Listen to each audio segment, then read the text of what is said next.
संस्कारी बहू। कैसे संस्कारों से ओतप्रोत पुत्रवधू के व्यवहार ने अपने पति और अपने ससुर को बदल दिया। कोई भी परिवार ऐसी बहू या पुत्रवधू पाकर गर्वान्वित होगा जो ऐसी विपरीत परिस्थिति में भी अपने संस्कार और कर्तव्य ना भूले। एक पिता पुत्र व्यापार धंधा करते थे। पुत्र को पिता के साथ कार्य करते हुए वर्षों बीत गए। उसकी उम्र भी 40 को छूने लगी। फिर भी पुत्र को पिता न तो व्यवहार की स्वतंत्रता देते थे और ना ही तिजोरी की चाबी। पुत्र के मन में सदैव ये बात खटकती। वह सोचता, यदि पिताजी का यही व्यवहार रहा तो मुझे व्यापार में कुछ नया करने का कोई अवसर नहीं मिलेगा। पुत्र के मन में छुपा क्षोभ एक दिन फूट पड़ा। दोनों के बीच झगड़ा हुआ और संपदा का बंटवारा हो गया। पिता पुत्र दोनों अलग हो गए। पुत्र अपनी पत्नी बच्चों के साथ रहने लगा।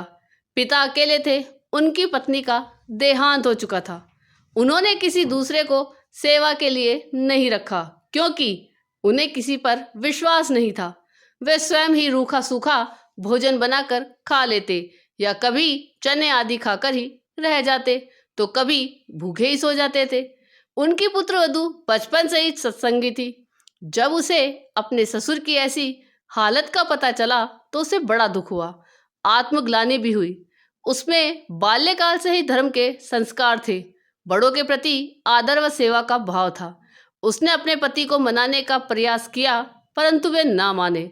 पिता के प्रति पुत्र के मन में सद्भाव नहीं था। अब पुत्रवधू ने एक विचार अपने मन में दृढ़ कर उसे कार्यान्वित किया। वह पहले पति व पुत्र को भोजन कराकर क्रमशः दुकान और विद्यालय भेज देती। बाद में स्वयं ससुर के घर जाती, भोजन बनाकर उन्हें खिलाती और रात्रि के लिए भी भोजन बनाकर रख देती। कुछ दिनों तक ऐसा ही चलता रहा। जब उसके पति को पता चला तो उसने पत्नी को ऐसा करने से रोकते हुए कहा, ऐसा क्यों करती हो? बीमार पड़ जाओगी। तुम्हारा शरीर इतना परिश्रम नहीं सह पाएगा। पत्नी बोली, मेरे आदरणीय ससुर जी भूखे रहें, तकलीफ पाए और हम लोग आराम से खाएं पिए, ये मैं नहीं देख सकती। मेरा धर्म है बड़ों की सेवा करना। इसके बिना मुझे संतोष नहीं होता। उनमें भी तो मेरे भगवान का वास है। मैं उन्हें खिलाए बिना नहीं खा सकती।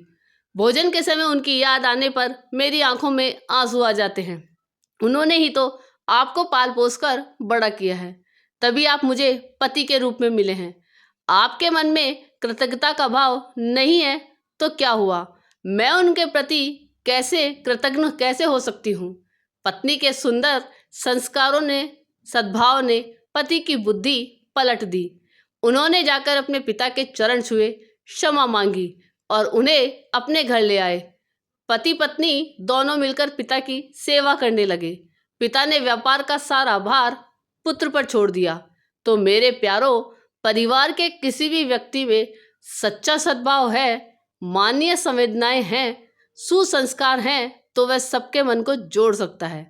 घर परिवार में सुख शांति बनी रह सकती है और यह तभी संभव है जब जीवन में सत्संग हो, भारतीय संस्कृति के उच्च संस्कार हो, धर्म का सेवन हो। आपको ये कहानी कैसी लगी ये कमेंट करके जरूर बताइएगा।